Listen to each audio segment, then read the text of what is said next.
kami menginginkan keluarga kami bukan hanya baiti jannati, bukan hanya di rumahku adalah surgaku, tetapi yang paling hakiki adalah ketika Allah Subhanahu wa taala selamatkan kita dan Allah kumpulkan kita di dalam surganya Allah Subhanahu wa taala. Maka dari itu ada orang tua yang selamat, ada juga orang tua yang tidak selamat.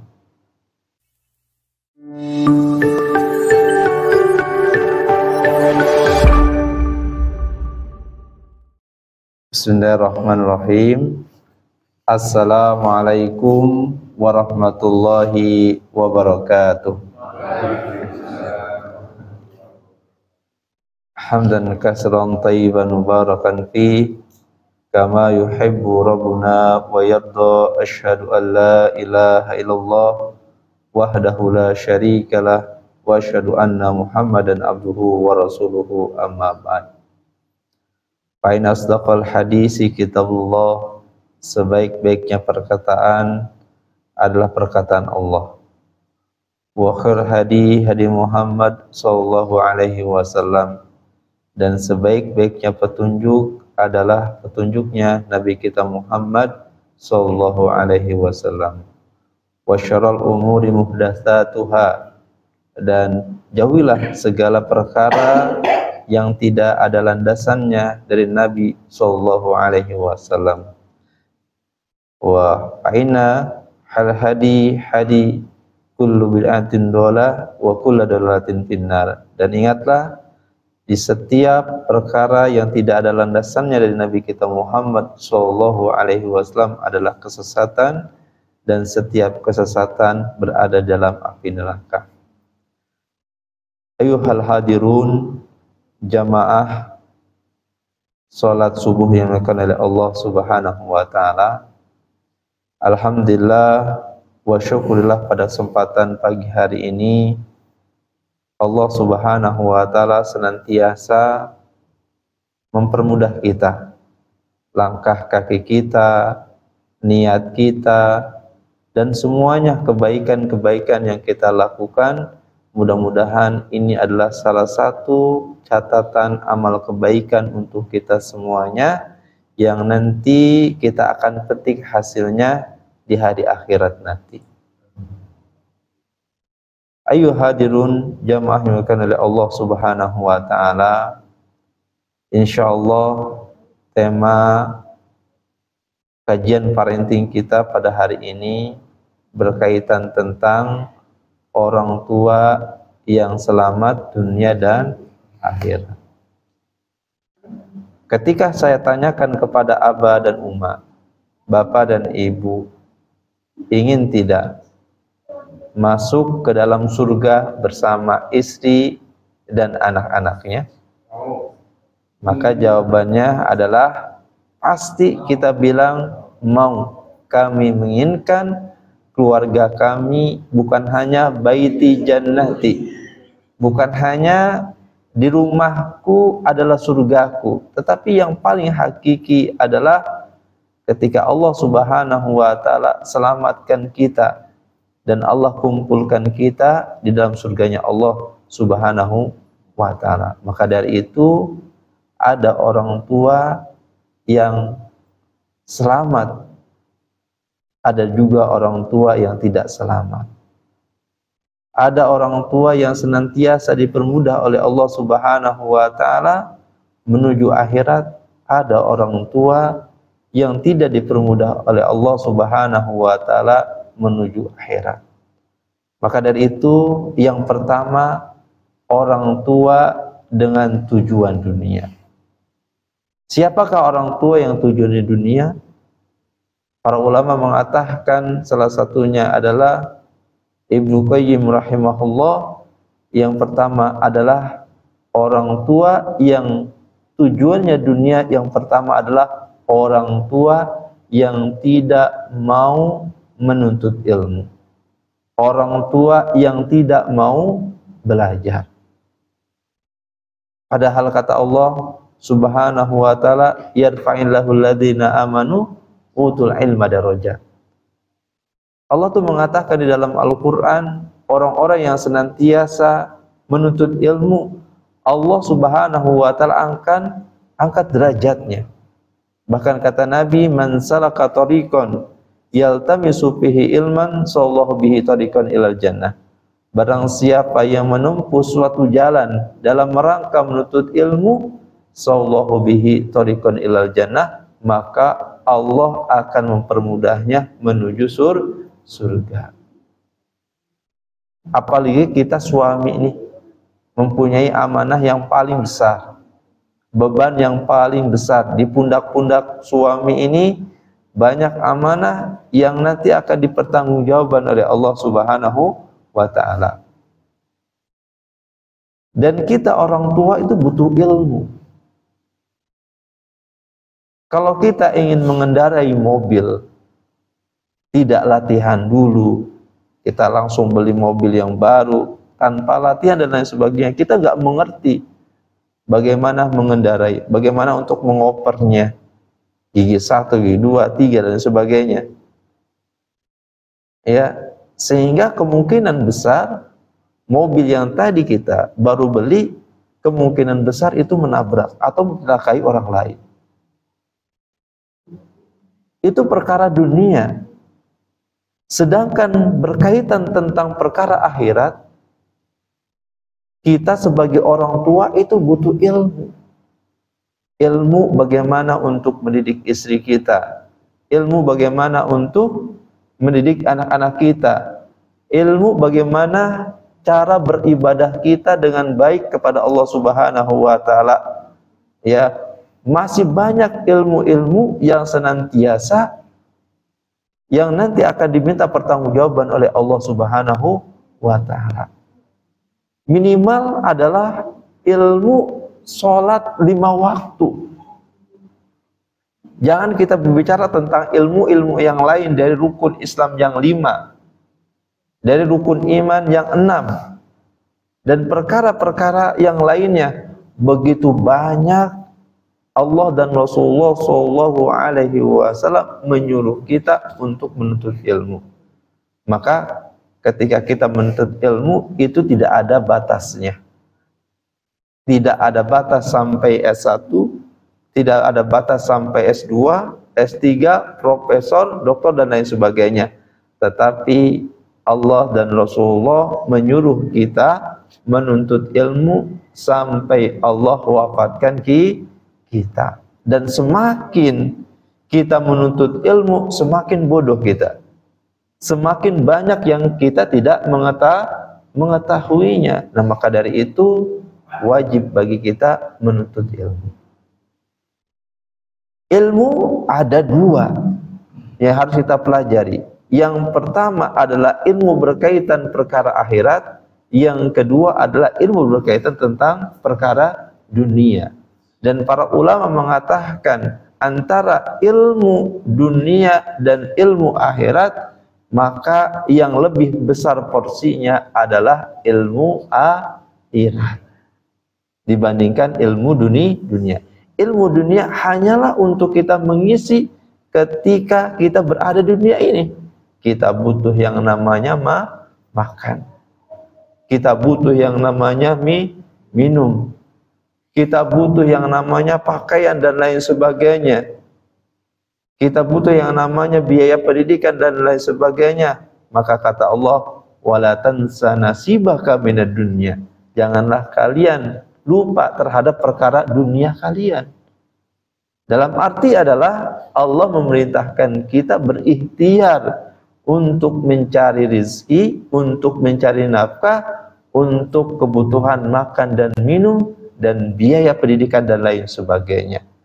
Allah tuh perintahkan, tetapi Allah memerintahkan di dalam Al-Quran begitu banyak. Dari juz 1 sampai juz yang ke-30, bahwa Allah menyuruh kita itu untuk kembali kepada akhirat. Allah tuh menyuruh kita untuk baik ketika nanti kita berhadapan Allah Subhanahu wa ta'ala di akhirat nanti. Maka ketika kita baca Al-Quran, mungkin di sini sudah ada berapa kali hatam Al-Quran. bapak-bapak dan ibu-ibu. Sudah 2 kali, sudah 1 kali. Iya. Iya, Imam Syafi'i ketika di bulan suci Ramadan itu menghatamkan Al-Qur'an 600 kali hatam Al-Qur'an. Imam Syafi'i. Mudah-mudahan kita sudah ada kali ya 20 kali ya. ya insya Allah. Ya tapi memang sebentar lagi kita akan menghadapi yang namanya 10 hari terakhir di bulan suci Ramadan. Hitungan 1 hari atau 2 hari lagi kita akan mendapati 10 hari terakhir di bulan suci Ramadan. Nggak terasa, baru kemarin kita awal puasa, sekarang mau menjelang akhir dari puasa di bulan suci Ramadan. Dan sedikit ana selipkan, ketika kita mendekati 10 hari terakhir, maka disunahkan untuk kita i'tikaf.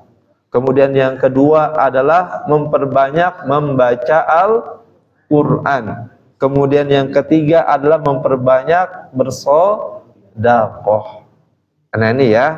Kemudian yang terakhir adalah memperbanyak doa dan bertaubat kepada Allah Subhanahu wa ta'ala. Dan ini adalah yang sisa-sisa waktu kita puasa di bulan suci Ramadan ini kita manfaatkan di 10 hari terakhir. Maka kata Nabi di dalam hadis riwayat Bukhari dan Muslim, Rasulullah SAW ketika 10 hari terakhir di bulan suci Ramadan, Rasulullah dan para sahabatnya mengencangkan ikat pinggangnya.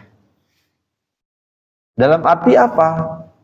Mempersiapkan untuk beribadah itu lebih serius lagi. Ibadahnya lebih sungguh-sungguh lagi. Bukan menambah kira-kira nastarnya berapa kaleng ya. Ya. Ya. Kadang-kadang ibu-ibu ini sibuk sekali. Yang harusnya fokusnya yang lebihnya itu ke ibadah. Dan ataupun kita di 10 hari terakhir itu adalah lebih banyak ke mall. Kita pilih baju lebaran ini dan itu.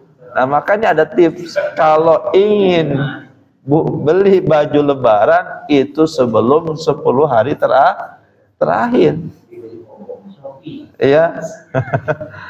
Ya, dan Rasulullah itu enggak menyuruh kita untuk fokusnya buat kue nastar dan beli baju lebaran, tetapi lebih fokusnya adalah untuk lebih semangat lagi beribadah kepada Allah, karena setelah 10 hari terakhir di bulan Ramadan, maka Ramadan telah meninggalkan kita dan belum tentu kita mendapati bulan suci Ramadan tahun yang akan datang. Nah ini, kita lanjut lagi. Jadi ilmu ada 2, ilmu berkaitan tentang akhirat dan ilmu dunia. Dan ilmu akhirat, para ulama Ibnu Qayyim mengatakan itu porsinya lebih besar dibandingkan ilmu dunia. Pertanyaannya adalah, apakah ibadah selama ini yang kita lakukan sudah diterima oleh Allah?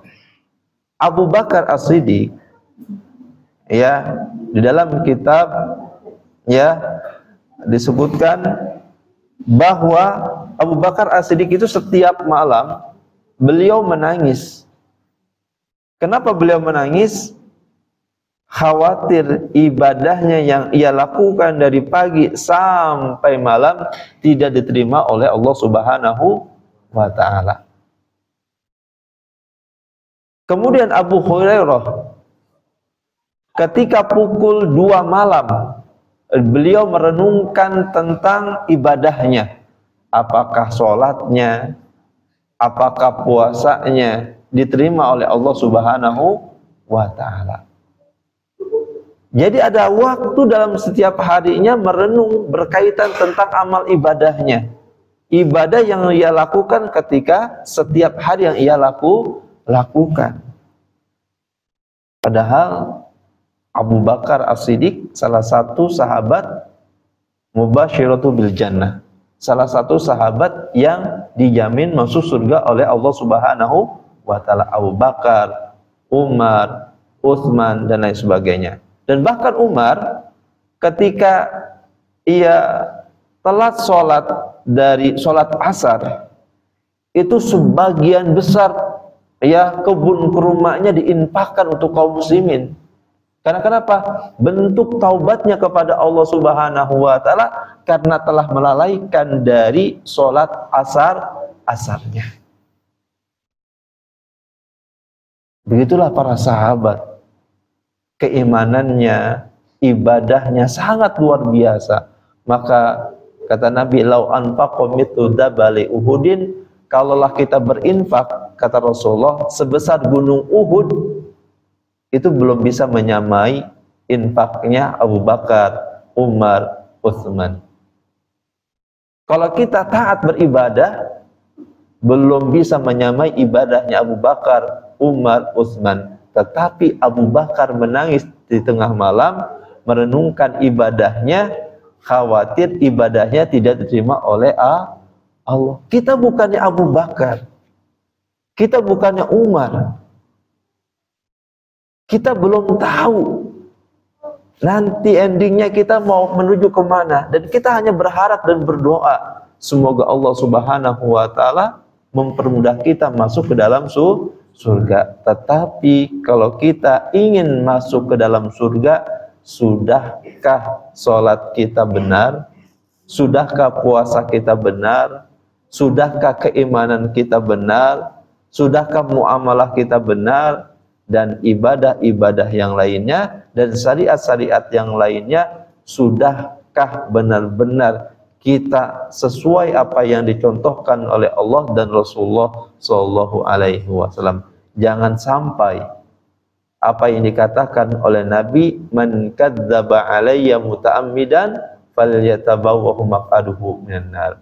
Barang siapa yang ia melakukan amalan-amalan ibadah tetapi tidak ada landasannya dari Nabi kita Muhammad Sallallahu Alaihi Wasallam, dan ia menganggap amalan-amalan ibadah rutinitasnya itu dianggap itu benar, tetapi tidak benar, tetapi tidak berkualitas, bertentangan apa yang Allah katakan dan Rasulullah katakan, falyatabawwahu maq'adahu minan nar. Maka Allah itu akan mengancam, akan membuatkan tempat atau rumah di dalam api neraka.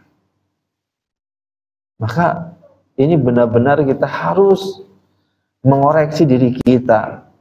Apalagi ketika umur 40 tahun Nabi Shallallahu Alaihi Wasallam mengatakan itu adalah pintu gerbang untuk kita. Gerbang apa? Untuk kita lebih kembali kepada Allah, bukan lebih kembali kepada perkara dunia. Yang tadinya kita dari umur misalkan 20 tahun sampai umur mendekati 40 tahun, kita nggak pernah sholat, kita nggak pernah puasa, kita meninggalkan kewajiban-kewajiban bagi Allah. Maka ketika umur 40 tahun kita kembali kepada Allah, kita memperbaiki sholat kita, kita memperbaiki ibadah kita, kita memperbaiki sholat ibadah kita, itu tidak akan bisa kecuali dengan kita menuntut ilmu syar'i. Nah, maka penting bagi kita, alhamdulillah di Mushola Darul Hijrah ini ya diadakan kajian seperti ini. Walaupun tidak lama, walaupun misalkan di bulan Ramadan dan lain sebagainya, tetapi setiap kita menghadiri majlis ilmu seperti ini, maka pintu kebaikan-kebaikan untuk kita itu sangat banyak.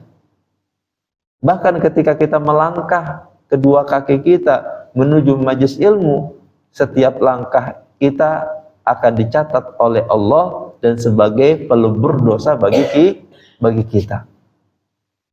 Kemudian ketika kita masuk ke dalam masjid, di dalam majlis ilmu, maka para malaikat dan hewan-hewan yang berada di daratan dan lautan kemudian memohon kepada Allah, ya Allah, orang yang berada di majlis ilmu, orang yang menuntut ilmu, ampunilah dosa-dosanya. Dan bahkan para malaikat yang mengempakkan sayapnya dari ufuk barat sampai ufuk timur juga sama, berdoa kepada Allah, ya Allah, si fulana yang sedang menuntut ilmu, ya ampunilah dosa-dosanya. Jadi pintu kebaikan itu sangat banyak, dari kita melangkahkan kaki kita dari rumah sampai kita berada di majlis, walaupun kita agak ngantuk-ngantuk sedikit, tapi kebaikannya sangat banyak. Dan yang terakhir adalah ilmu yang kita dapat bisa kita amalkan dan jauh lebih baik lagi dari hari-hari sebelumnya. Maka menuntut ilmu syar'i itu talabul ilmi faridatun ala kulli muslim. Menuntut ilmu itu hukumnya wajib, bukannya sunnah, bukannya mubah. Sekali lagi, menuntut ilmu agama itu hukumnya adalah wajib, bukannya sunnah. Nah ini ya. Kemudian yang kedua, orang tua yang tujuannya dunia adalah orang tua yang tidak taat beribadah kepada Allah. Ini ada cerita yang menarik. Ana mempunyai lembaga yang namanya Tarbiyah Center. Tarbiyah Center itu adalah lembaga konsultan pendidikan, parenting, dan psikologi. Nah, Tarbiyah Center juga bergeraknya bukan hanya itu saja, 3 poin tadi, tetapi kami dari Tarbiyah Center juga membuka kelas yang namanya kelas tahsin dan tahfidz Al-Quran. Kemudian membuka kelas bahasa Arab, kemudian membuka kelas konseling dan lain sebagainya.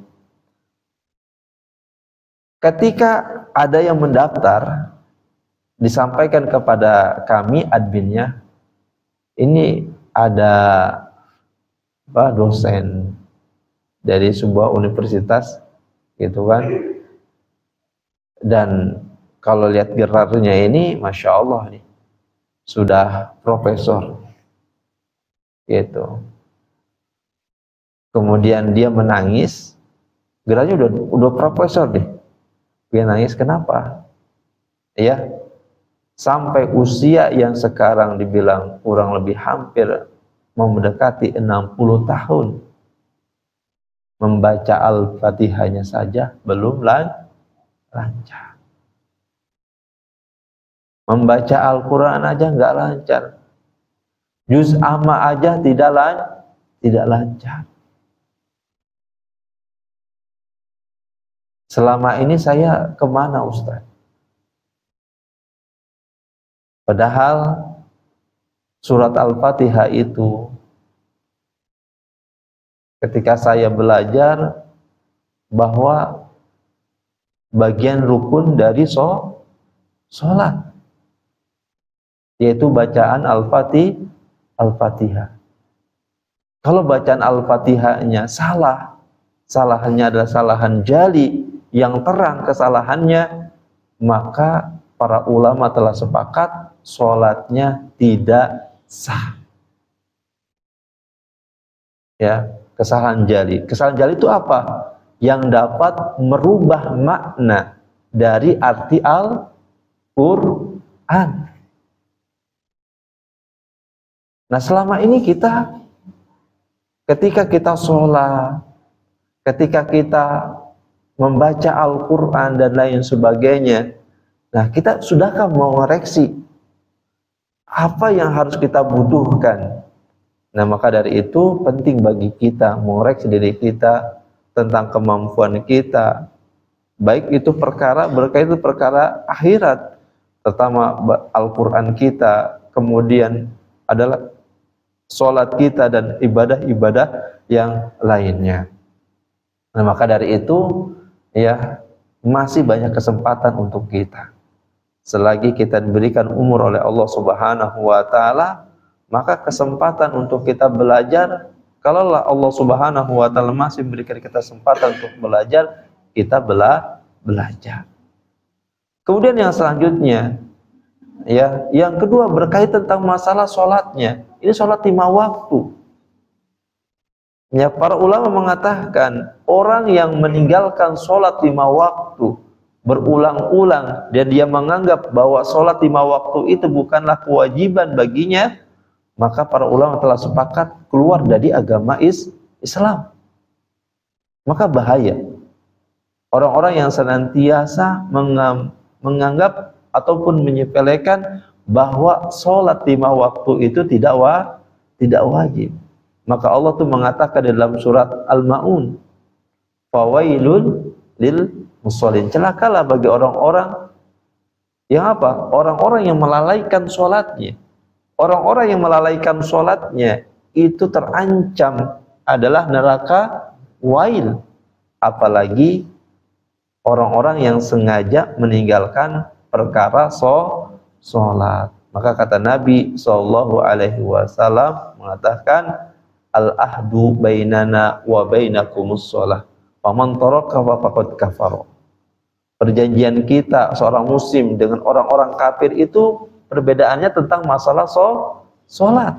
Barang siapa yang menganggap sholat itu tidak wajib, maka dia telah keluar dari agama Islam. Dan tanda keislaman seseorang itu salah satunya adalah menjaga sholat 5 waktunya. Nah, ini kan butuh ilmu. Ini kan harus kita koreksi. Apakah sholat kita yang 5 waktu ini sudah benar-benar sesuai dengan tuntunannya? Ya, sudahkah benar bacaannya? Sudahkah benar dari gerakannya? Sudahkah benar dari rukun, sunnah, wajib sholat?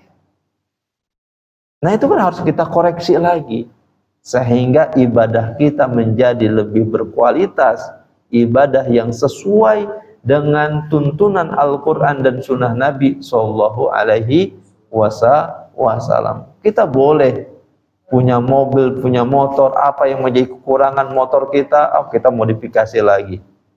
Mobil juga sama, kadang-kadang kita tambah bannya yang lebih baik lagi, velgnya lebih baik lagi, ya, dan lain sebagainya. Rumah juga sama, interiornya dan lain sebagainya, apa yang kurang, ya, kita beli lagi dan lain sebagainya. Ini perkara ibadah, ini penting bagi kita yang dapat menyelamatkan kita nanti ke akhirat. Kemudian yang ketiga, orang tua yang tujuannya dunia adalah tidak mendidik anak dan istrinya. Ya.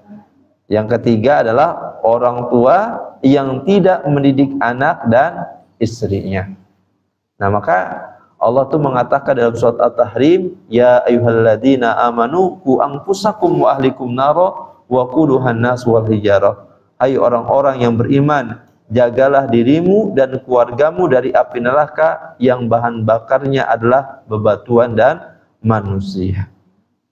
Orang tua yang melalaikan istrinya dari mendidik, orang tua yang melalaikan dari anak-anaknya untuk mendidik, maka pertanggungjawabannya sangat besar.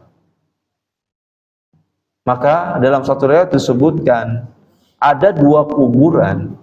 Yang pertama kuburannya adalah yang gelap gulita, kemudian ada kuburan yang selalu terang benderang. Kemudian para sahabat bertanya, ya Rasulullah, kenapa kuburan yang pertama ini terang benderang? Karena selalu dipanjatkan doa dari anak-anak yang masih hidup, sehingga kuburannya terang benderang. Kemudian kuburan yang kedua, kenapa? Kuburannya selalu gelap gulita, karena tidak ada doa yang dipanjatkan dari anak-anaknya yang hidup. Nah, maka bagaimanakah untuk menjadikan istri kita yang solehah? Bagaimanakah untuk menjadikan anak-anak kita yang soleh dan solehah? Maka dimulai dari orang tua yang soleh dan solehah. Dimulai dari suami yang soleh. Kalau suaminya soleh, kalau ibunya solehah, insya Allah akan mengantarkan anak-anaknya yang soleh dan solehah. Tetapi kalau orang tuanya, ibunya, ayahnya tidak soleh dan solehah, maka anaknya pun akan membangkang terhadap syariat yang telah disyariatkan oleh Allah Subhanahu wa taala. Karena kenapa? Karena memang tidak ada bimbingan agama baginya. Ya, anak-anak pergaulan bebas, anak-anak narkoba dan lain sebagainya melakukan penyimpangan pada anak karena disebabkan dari orang tua. Faktor yang paling terbesar kenapa anak itu melakukan penyimpangan di dalam kehidupannya, faktor yang terbesar adalah karena orang tua yang tidak peduli terhadap pendidikan anak-anaknya. Kemudian yang terakhir, orang tua yang tujuannya dunia adalah lingkungan yang salah. Ya, lingkungan yang tidak baik.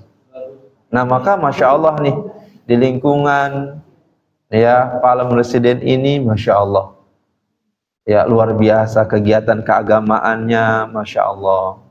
Ya, kemudian banyaknya kegiatan-kegiatan antar warga dan lain sebagainya, ya memang harus diciptakan. Ya, maka para ulama mengatakan, ya disebutkan salah satu untuk menjaga keimanan kita, ya menjaga agar tetap taat kita kepada Allah Subhanahu wa taala, itu para ulama mengatakan salah satunya adalah bi'ah sholihah. Bi'ah sholihah itu adalah bi'ah yang baik, lingkungan yang baik. Itu akan menentukan faktor kelangsungan kehidupan kita. Dan bahkan Nabi SAW memerintahkan kepada suatu kaum atau suatu penduduk, jika suatu kaum ataupun penduduk ataupun tempat di situ banyak kemaksiatan, di situ banyak dosa, maka Rasulullah memerintahkan untuk hijrah, untuk pindah, untuk mencari tempat lingkungan yang baik yang sebelumnya ia tempati. Nah, maka kalau kita sudah berada lingkungan yang sudah baik, maka kita ciptakan dan kita ciptakan lagi mana yang perlu kita tambah, mana yang perlu kita kurangi, sehingga disitulah akan terbentuk bi'ah yang sholihah, ya untuk keberlangsungan anak-anak kita, keberlangsungan cucu-cucu kita.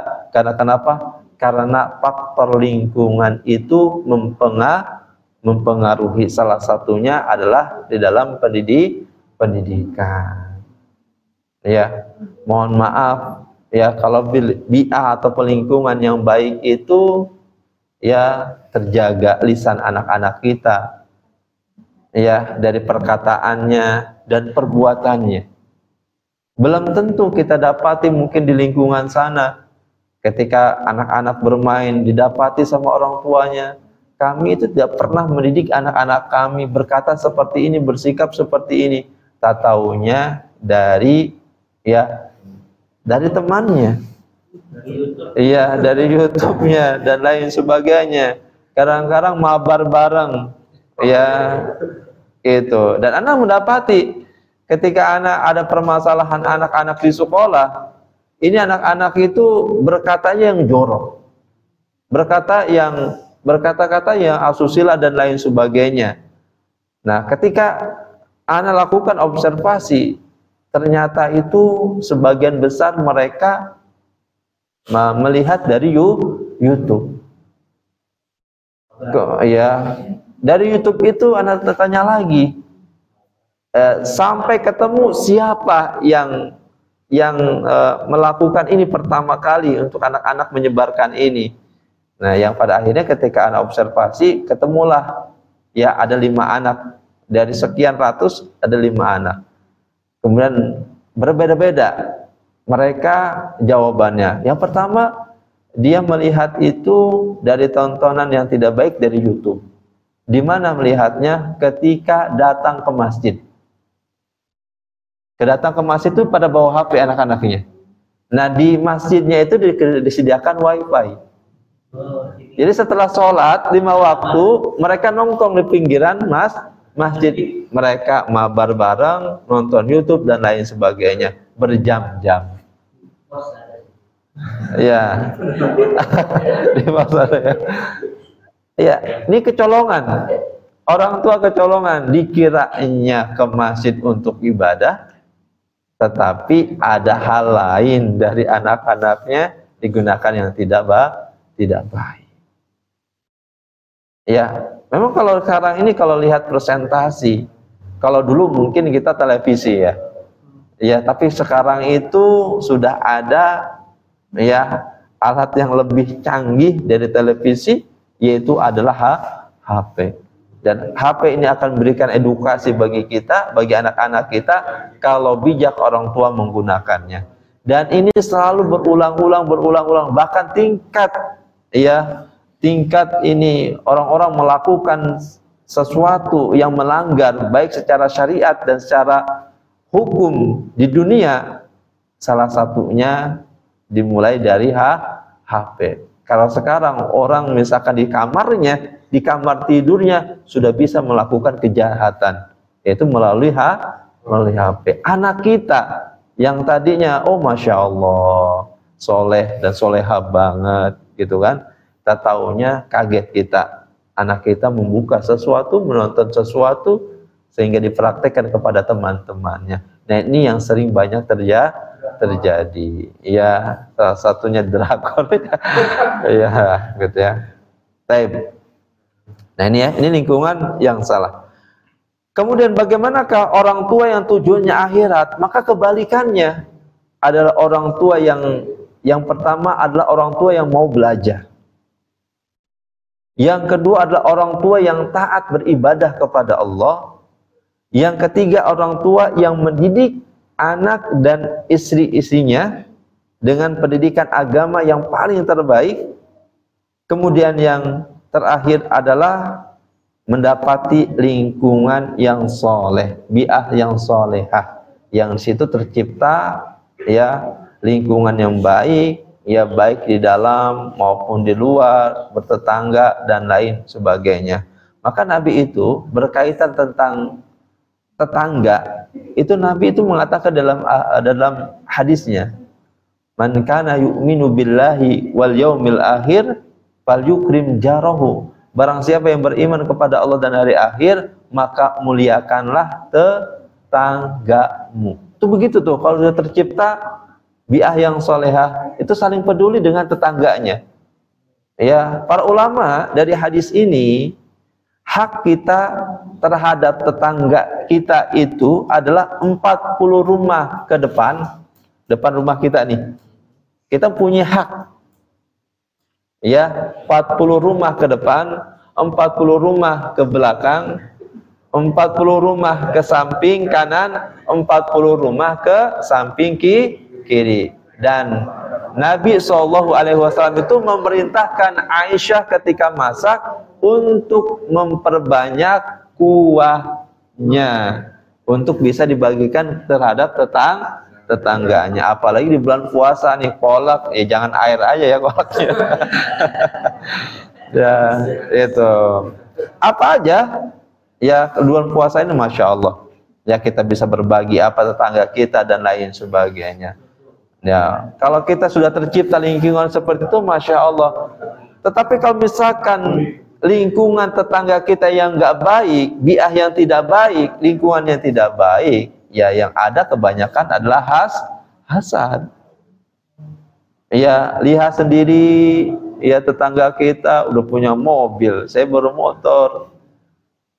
Ya, tetangga ini beli apa sesuatu gitu kan? Ya, maka kenapa? Karena hasad tadi. Nah, ini tidak bisa akan timbul, ya biar kita akan menjadi baik karena memang kita ciptakan menjadi baik. Dimulai kita ciptakan yang baik di dalam rumah, kemudian kita ciptakan yang baik di lingkungan tetangga. Tapi para abah dan umat yang dimuliakan oleh Allah Subhanahu wa taala, ya cukup dulu dan kita berikan kesempatan untuk tanya jawabnya lebih banyak ya. Khusus untuk hari ini. Baik. Ya. Baik, Bapak Ibu sekalian, terima kasih Ustaz atas pengajiannya. Kita lanjutkan untuk tanya jawab. Mungkin ada 3 pertanyaan dulu. Iya, boleh 3 pertanyaan dulu. Silakan Bapak Ibu sekalian Ya, Bapak silakan. Saya mau nanya nih, Ustaz. Mm.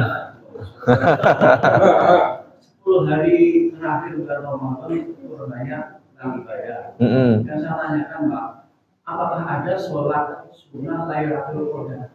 Karena begini Pak Ustaz, kalau saya pulang ke kampung, kalau ikut sholat itu pasti ada syarat. Kecuali sunnah Lailatul Qadar ini. Ada nggak, Pak? Iya. Itu yang pertama, Pak. Yang kedua, layanan Pak, layanan. Iya, kamu Pak. Iya, Masya Allah. Jadi ada orang punya uang 100 juta. Iya. Tanya nih, tahun kemarin sudah disakatin. Terus tahun uang itu tidak bertambah, tidak tapi berkurang. Itu wajar nggak itu? Oh ya. Yang ketiga, ada yang ketiga Bapak? Ibu-ibu mungkin ada apa-apa? Pak Ustaz, saya tanyanya tentang zakat juga ya Pak Ustaz. Oh ya, alhamdulillah. Ya, ini Masya Allah. Terima kasih Pak Ustaz. Iya. Assalamualaikum warahmatullahi wabarakatuh. Waalaikumsalam warahmatullahi wabarakatuh. Pak Ustaz, di Indonesia kebetulan di daerah Tangsel ini zakat fitrahnya kan 43 di Palem dan maaf, ini ada pertanyaannya bukan teriak ya Pak Ustaz. Anak saya kan sedang studi di luar negeri, dia bertanya, Mak, saya zakatnya berdasarkan Indonesia atau berdasarkan saya di sini katanya. Oh iya. Kalau di sini zakatnya adalah 15 dolar, Mak. Saya kan orang Indonesia. Sedangkan saya makannya kan beras. Di sini saya zakatnya ikut yang mana, Mak? Besok saya tanya Pak Ustaz, kebetulan ada pengajian dan bilang gitu Pak. Iya, Masya Allah. Nah itulah berkahnya menuntut ilmu. Iya, Masya Allah. Pertanyaan saya, terima kasih. Assalamualaikum warahmatullahi wabarakatuh. Waalaikumsalam warahmatullahi wabarakatuh. Ya. Pertanyaan yang pertama, apakah ada sholat sunnah Lailatul Qadar? Di 10 terakhir di bulan suci Ramadan itu, Nabi SAW selain i'tikaf yang disunahkan, kemudian yang kedua memperbanyak membaca Al-Quran, bersedekah, berinfak, yang salah satunya adalah qiyamul lail. Nah, qiyamul lail itu apa? Ya termasuk sholat tarawih itu qiyamul lail. Sholat tahajud itu termasuk qiyamul lail. Cuma kalau misalkan kita sudah sholat sunat tarawih, kemudian tutup dengan witir, maka ketika kita bangun nih tengah malam, kita sholat tahajud tanpa perlu sholat witir lagi, karena sudah sholat witirnya di sholat tarawih. Karena sholat witir tidak bisa dua kali. Itu ya. Kemudian yang selanjutnya, dan ana belum mendapatkan bahwa ada sholat sunnah Lailatul Qadar. Iya. Dengan tadi ya, nawa itu sholi apa tadi?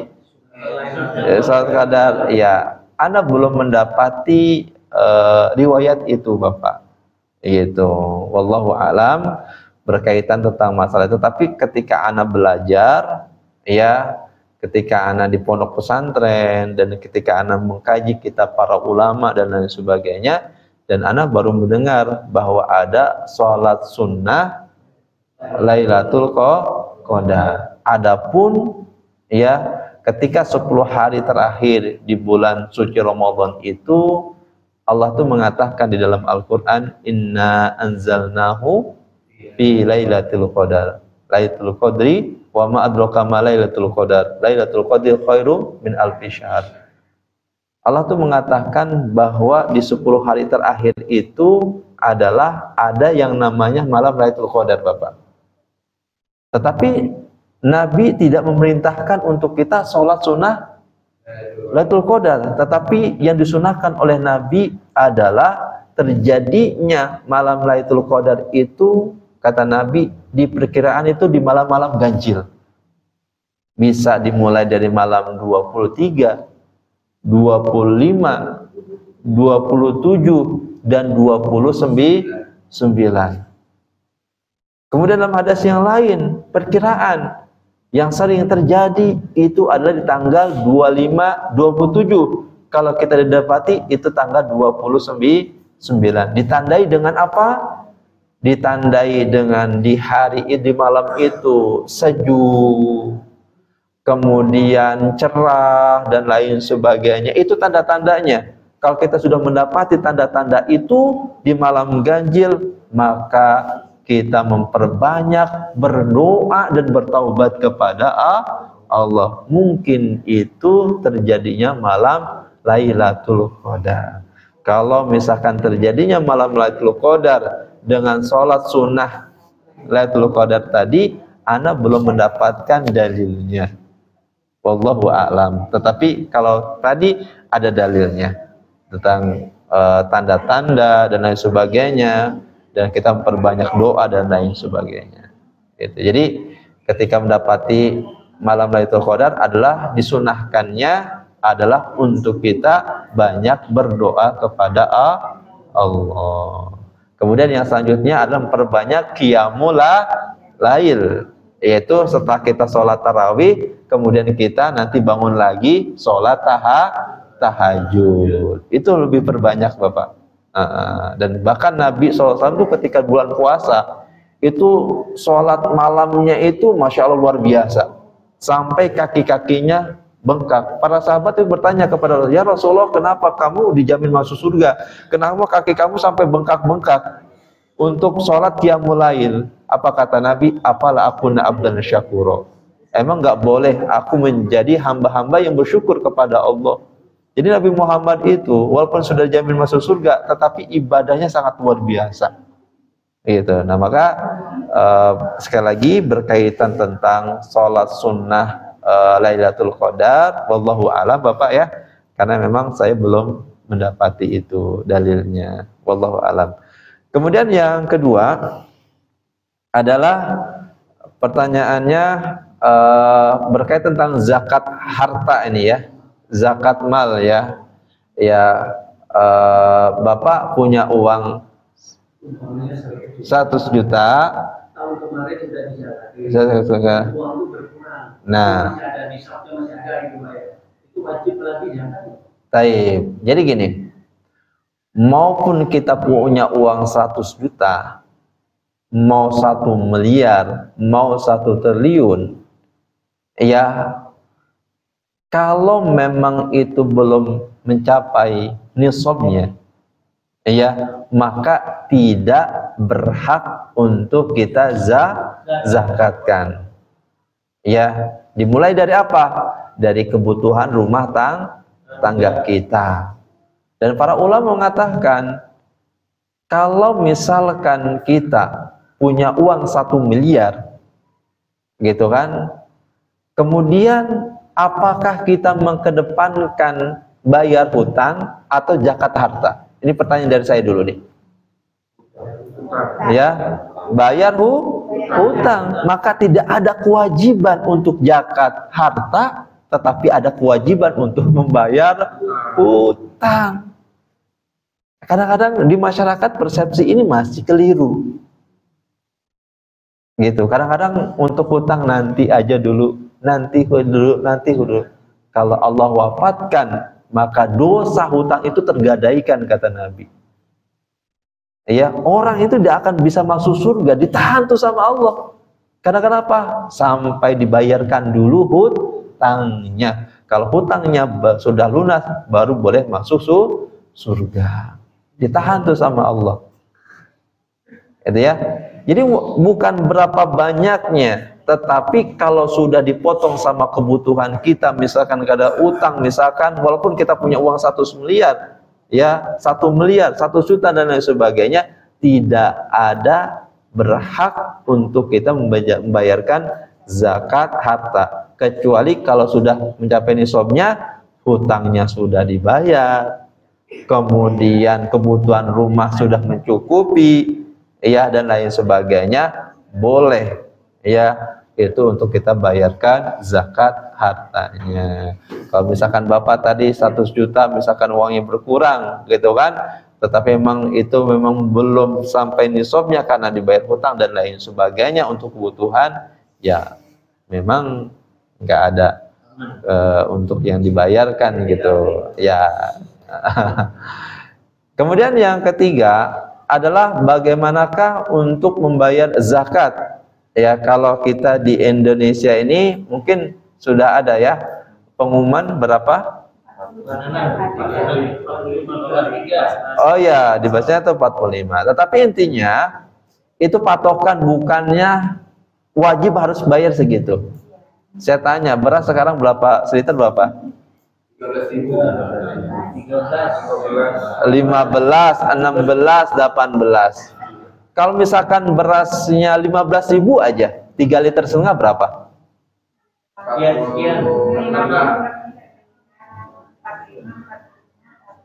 52,5. 52,5. Itu kalau kita ingin pakai beras yang terbaik. Pastilah kita yang namanya zakat fitrah itu kan sesuai dengan kemampuan kita ya.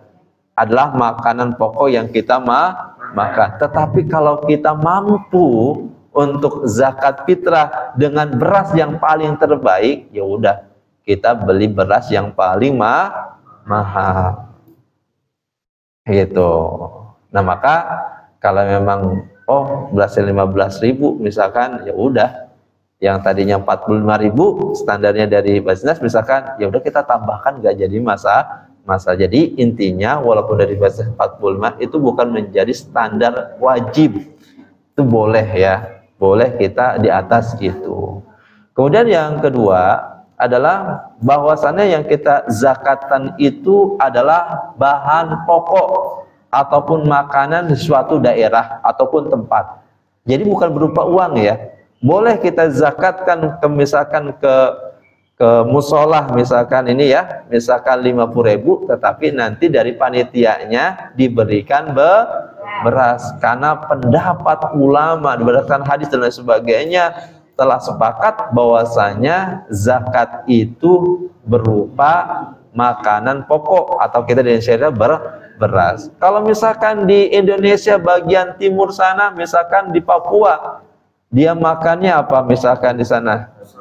Sagu dan lain sebagainya. Ya berbeda zakatnya dengan kita gitu kan. Kalau misalkan di luar negeri bukannya beras, misalkan gandum, ya zakatnya dengan gandum. Sedangkan di zamannya Nabi SAW zakatnya itu dengan kurma gitu. Kalau misalkan anak ibu misalkan di luar negeri, ya pasti berasnya sama beras kita itu berbeda dari segi harganya. Maka ikuti Indonesia atau ikuti yang di luar negeri, ikuti di luar negeri, karena makannya bukan di Indonesia, makannya di luar negeri. Dalam hadisnya konteksnya itu adalah kita membayar zakat di suatu tempat di mana kita tinggal, gitu Ibu ya. Iya, ya sama-sama. Ya, boleh berapapun nggak jadi masalah. Soalnya ada lebih kan ini. Nanti kita patokan aja ke yang boleh. Pokoknya hari ini anak dari saya boleh. Berkaitan dengan materi ini, bahwa kita juga pernah mendengar kisah masyhur nih dari Ustadz Zainuddin MZ. Jadi ada anak yang ada bapak yang tertarik ke neraka gara-gara anaknya nih protes karena dia masuk di neraka sementara orang tuanya itu masuk di surga. Ini karena pendidikan bahwa anaknya itu tidak pernah dididik nih sama si orang tuanya.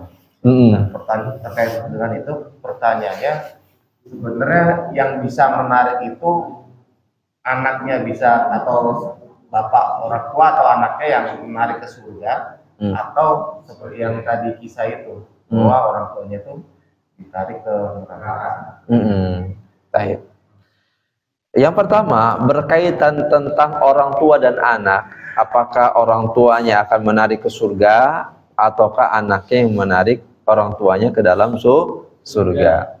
Tapi sebelum ke orang tua dan anak, siapakah yang bisa membawanya ke dalam surga? Yang pertama adalah berkaitan tentang teman. Teman atau sahabat itu akan berikan syafaat. Nah, maka itu penting banget itu. Kita menciptakan lingkungan yang baik itu sangat luar biasa. Pasti kan di sini semuanya sahabat, teman di sini kan. Kata Nabi SAW, teman yang soleh, teman yang soleha, sahabat wanita yang soleha, sahabat laki-laki yang soleh, itu akan memberikan syafaat nanti di yaumil akhirat. Dan itu akan menarik temannya, akan sahabatnya yang tadinya masuk ke dalam neraka, ditarik sama temannya, dimasukkan ke dalam surga. Dan dia berkata, ya Allah, sesungguhnya ini si fulan, ini si fulana yang dulu dengan kami di dalam ketaatan. Misalkan ngaji, baca Al-Quran dan lain sebagainya dalam ketaatan.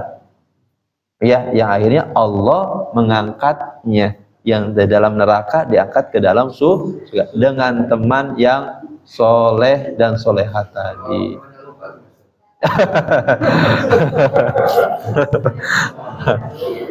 Iya, ya. Kalau di akhirat itu insya Allah tidak ada yang lupa. Bahkan sebesar biji darroh itu Allah akan berikan balasannya nanti. Sebesar biji darroh itu, fama ya'mal misqa darrotin sarra yara wa ma ya'mal misqa darrotin khaira yara. Jadi kalau misalkan kebaikan kita sebesar biji darroh, itu kata Allah, para ulama mengatakan biji darroh itu adalah sebesar biji sawi. Ya, biji sawi itu setitik. Kalau kita punya pena, kita titikkan di kertas sebesar itu pun Allah akan balas.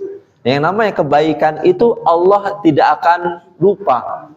Ya, pasti ada balasannya. Maka ketika kebaikan-kebaikan kita dengan teman-teman kita, ya, dengan sahabat kita, itulah yang nanti akan mendapatkan syafaat. Maka kita saling mendoakan, saling berbuat baik. Tadi itu kan sesama tetangga, sesama teman dan lain sebagainya, kita membantu dalam keadaan susah. Kemudian kita ngajak ngaji, yuk kita ngaji, yuk kita sholat dan lain sebagainya. Nah, teman-teman seperti inilah yang dalam ketaatan kepada Allah yang akan memberikan syafaat.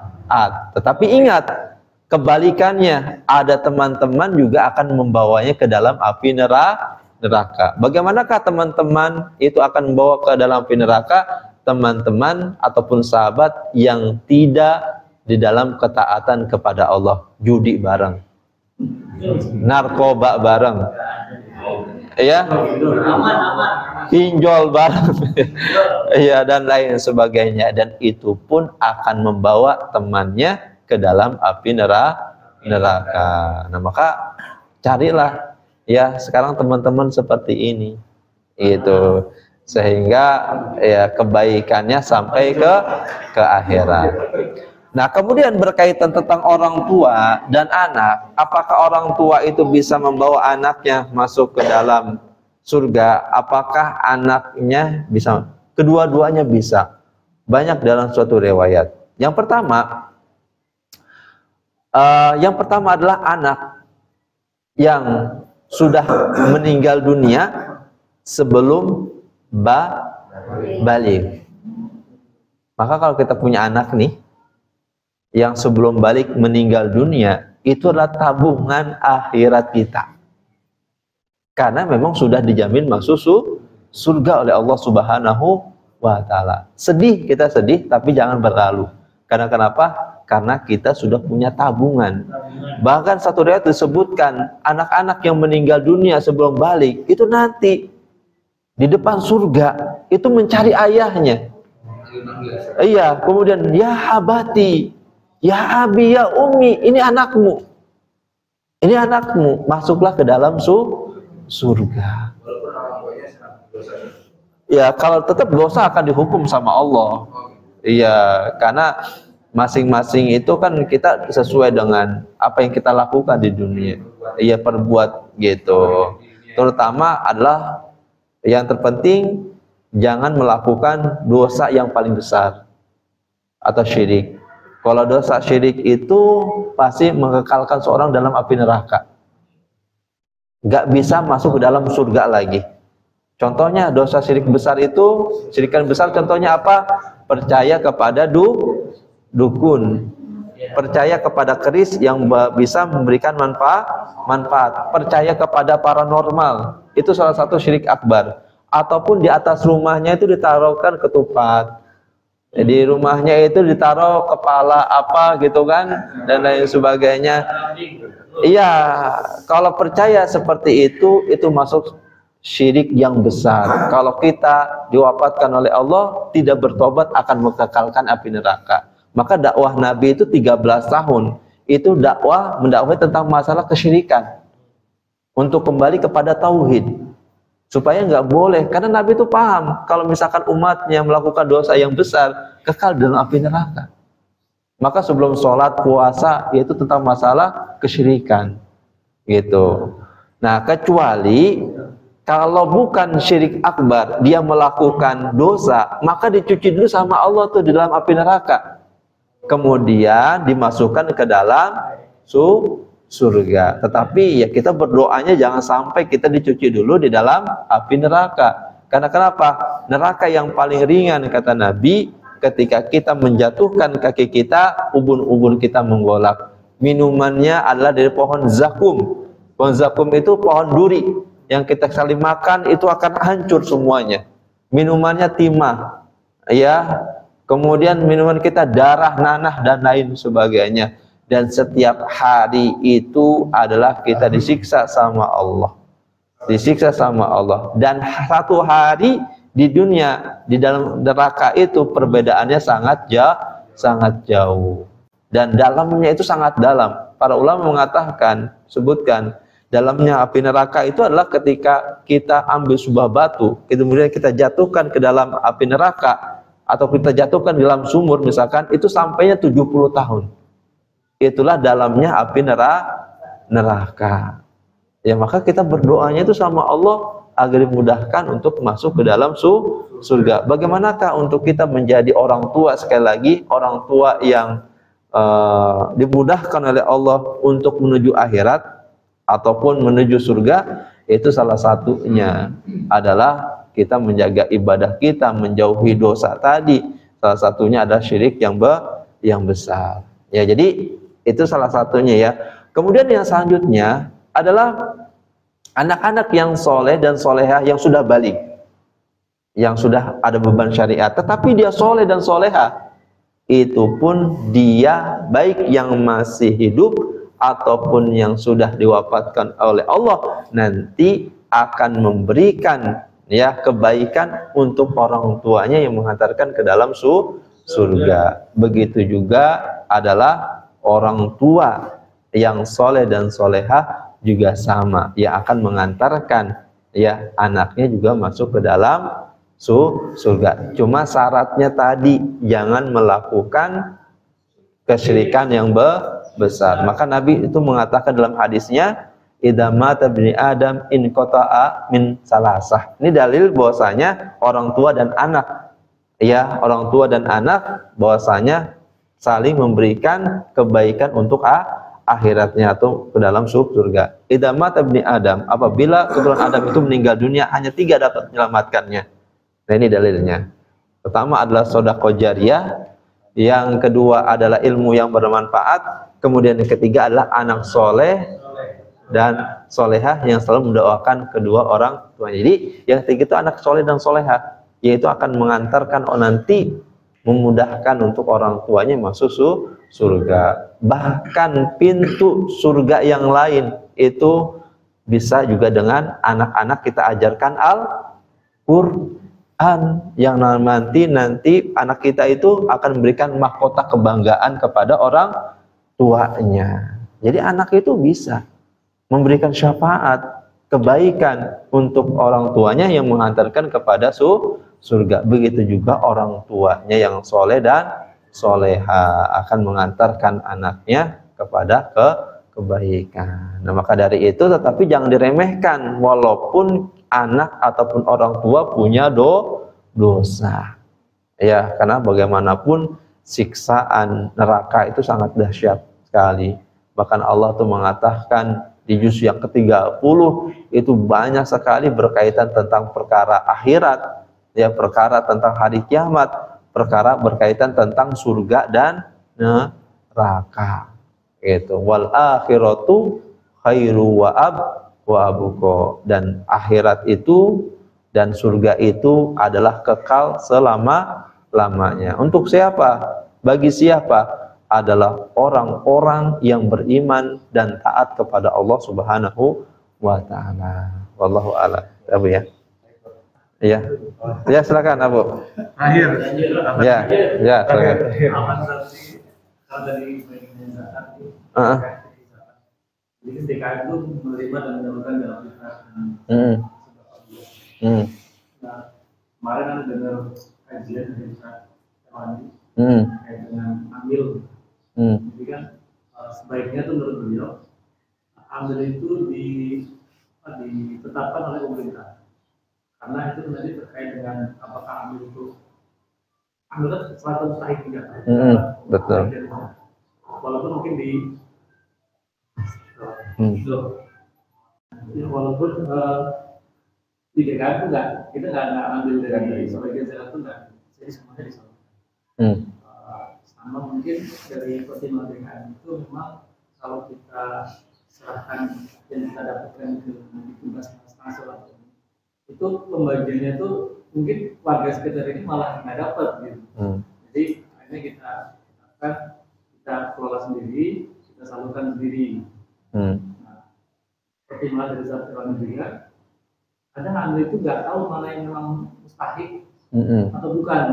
Jadi selama ini kita dari data dari Pak RT, mungkin dari tokoh masyarakat, atau ini yang harus data yang walaupun kita secara hakiki kita nggak tahu nih memang benar atau enggak. Jadi dari data Pak RT dan warga yang lain. Mungkin kelemahan dari tadi dari pertimbangannya dari itu, takutnya salah penyaluran. Karena kalau salah penyaluran maka ambil juga kena dosanya gitu, karena nggak sesuai dengan yang mustahik sebenarnya. Nah, sementara kalau Basnas mungkin gue punya data yang memang penerima zakat atau bukan.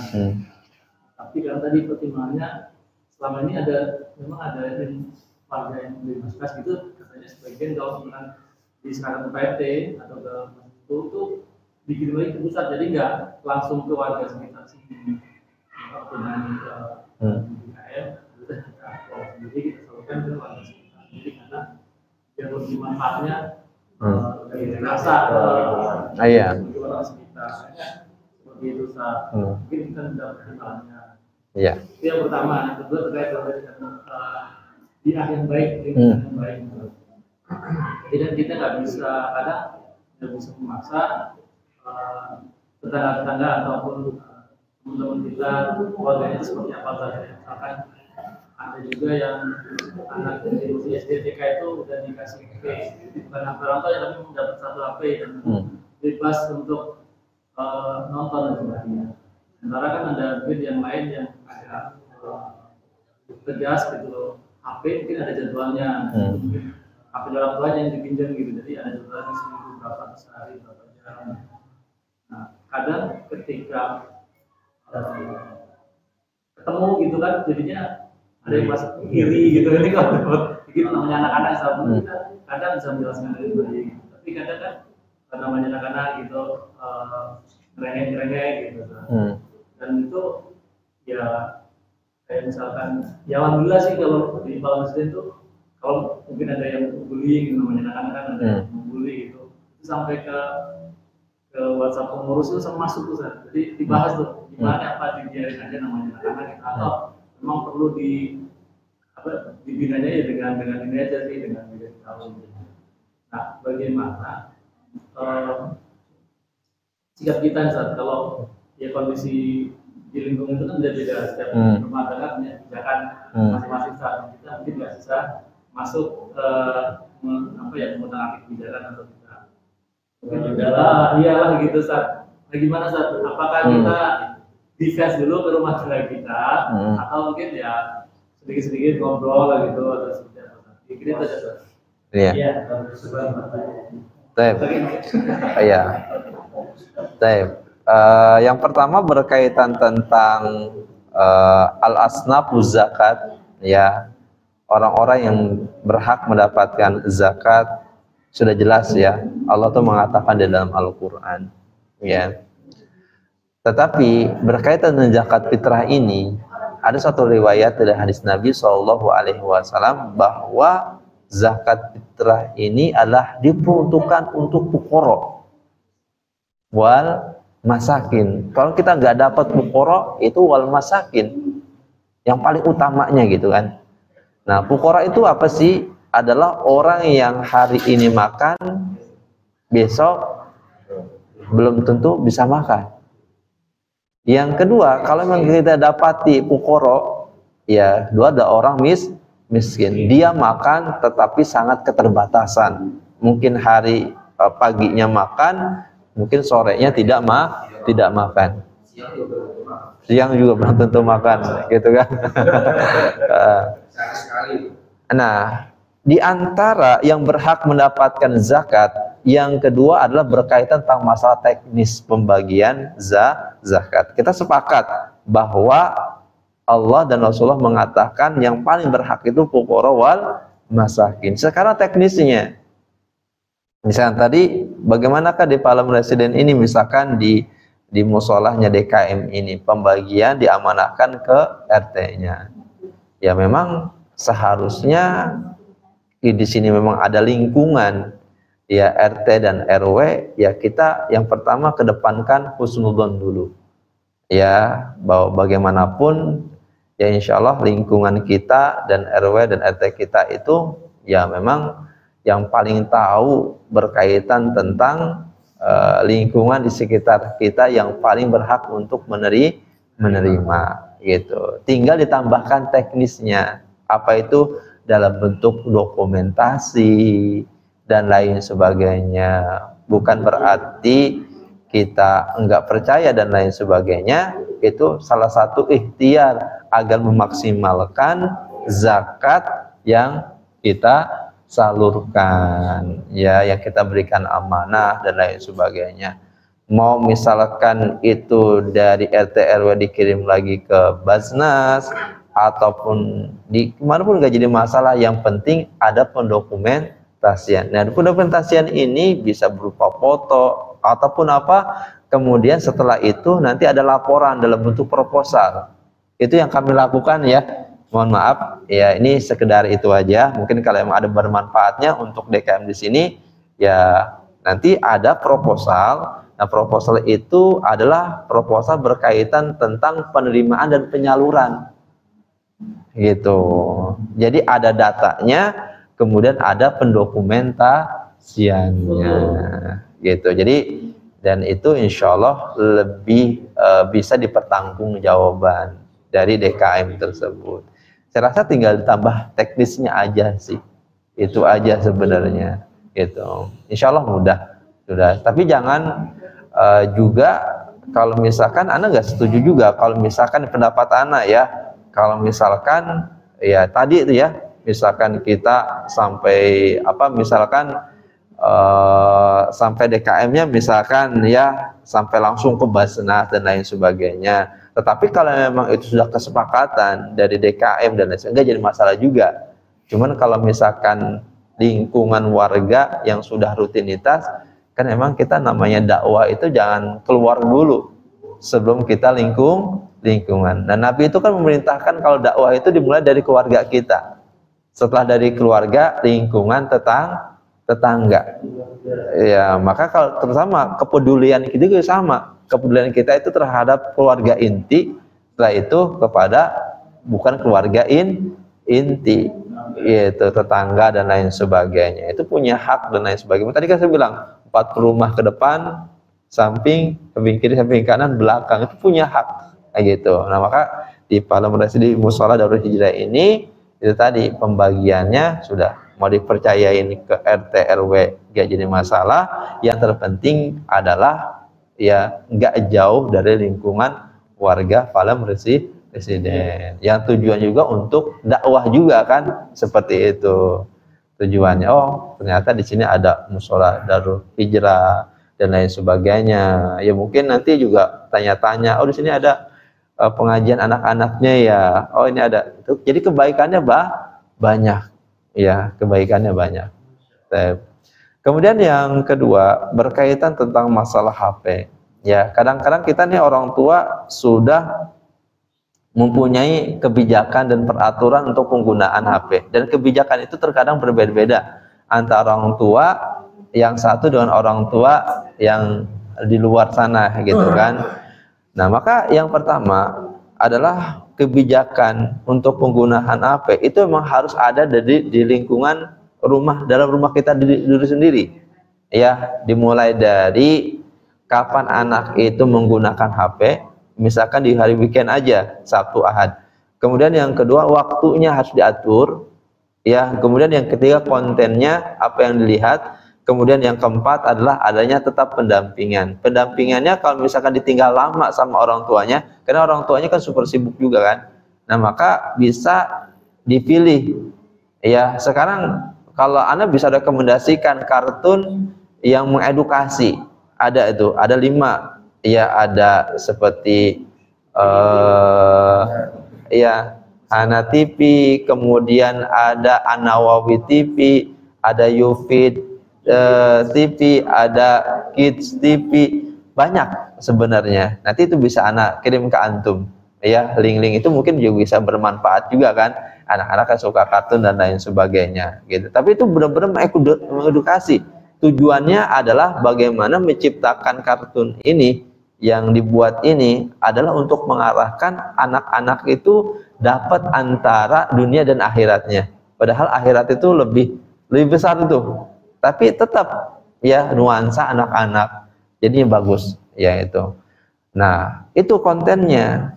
Kemudian yang selanjutnya adalah pengontrolan itu sangat penting. Kalau misalkan kita udah lama ya dia ada pengawasan, ya udah kita pilih. Ya, Ustaz nanti kan ada iklannya dan lain sebagainya. Udah kita download dulu tuh. Jadi kita memang harus punya waktu untuk itu gitu kan. Karena bagaimanapun khawatirnya ketika anak keluar mendapati temannya main HP, mungkin dia nimbrung sama temannya kan. Gitu. Belum tentu temannya kebijakannya sama dengan orang tuanya. Nah, itu juga kan bisa kecolongan juga kan. Yang penting kita dari rumah itu bagaimana caranya. Kemudian yang selanjutnya, kalau memang di luar rumah, lingkungan rumah ini di luar ya, bertetangga dan sebagainya, sudah memang sangat mengkhawatirkan, ya itu memang harus ya ngobrol bareng, kita sepakati, dan itu yang Anda lakukan di lingkungan tempat Anda tinggal. Kita biasanya kan kita ada rapat ya dengan warga dan lain sebagainya. Nah, kita sepakati, apa yang kita sepakati? Salah satunya kalau misalkan anak-anak lagi menggunakan HP, semuanya harus satu. Apa yang lihat itu kontennya harus jelas. Gitu. Kemudian yang kedua adalah waktunya. Ya, sudah dibatasi. Kemudian adalah tempatnya. Gitu kan. Jadi kalau tempat itu bisa di rumah siapa aja kan, bisa di tangga sampai, tetapi sudah ada kebijakan yang sama. Gitu, karena anak-anak kan ke rumah yang satu, rumah yang kedua, tetangga yang satu, kedua dan lain sebagainya itu kan. Tapi kita sudah punya kebijakan yang sama di luar itu. Ya untuk kemaslahatan anak-anak ketika menggunakan HP. Kalau sudah disepakati itu secara teknisnya dan kebijakan bersama-sama, itu sangat bagus sekali kalau ciptakan seperti itu. Karena kenapa? Karena kan mohon maaf, ada orang tua yang paham tentang parenting pendidikan anak, ada orang tua yang tidak paham tentang parenting pendidikan anak. Mungkin ada orang tua yang berikan HP, udah berikan aja. Cuman kan orang tua nggak tahu isinya itu apa, gitu kan. Kemudian mungkin waktunya menggunakan HP terlalu lama dan lain sebagainya. Dan anak menangani anak-anak yang kecanduan HP ini banyak sekali. Banyak sekali. Sampai motorik tangannya itu udah game semua nih. Dia nembak-nembak begini. Begitu. 15 menit udah nggak lagi. Ketika itu kenapa? Karena terlalu banyak main game. ya Mobile Legend dan lain sebagainya. Kemudian yang hancur akademiknya, hancur pendidikannya, hancur karakternya, salah satunya adalah ya, dan bahkan banyak masuk ke rumah sakit, ya sampai ada dibawa ke rumah sakit jiwa. Hal ini mengkhawatirkan, dan populasi kasus ini terus meningkat, khususnya adalah di Jawa Barat. Dan Jawa Barat tempatnya adalah di Bandung. Ya, jadi Bandung ini yang paling dominan di Jawa Barat ya, seperti ini. Dan banyak sekali di rumah sakit untuk penanganan untuk kasus anak-anak yang sudah kecanduan ya dengan HP, terutama adalah game itu ya. Wallahu alam bishawab. Bu. Ya, tutup ya. Abah dan Umar dimuliakan oleh Allah Subhanahu wa taala. Alhamdulillah wa syukurillah, belajar kita pada hari ini telah selesai. Mudah-mudahan kita berdoa kepada Allah, kita termasuk orang tua yang selamat dunia dan akhirat. Ya, dan kita berusaha memaksimalkan waktu kita, baik sisa waktu umur kita dan lain sebagainya, sehingga Allah Subhanahu wa taala memberikan umur kita yang berkah, umur yang bermanfaat sampai Allah wafatkan kita dalam keadaan husnul khotimah. Demikian dari ana. Assalamualaikum warahmatullahi wabarakatuh.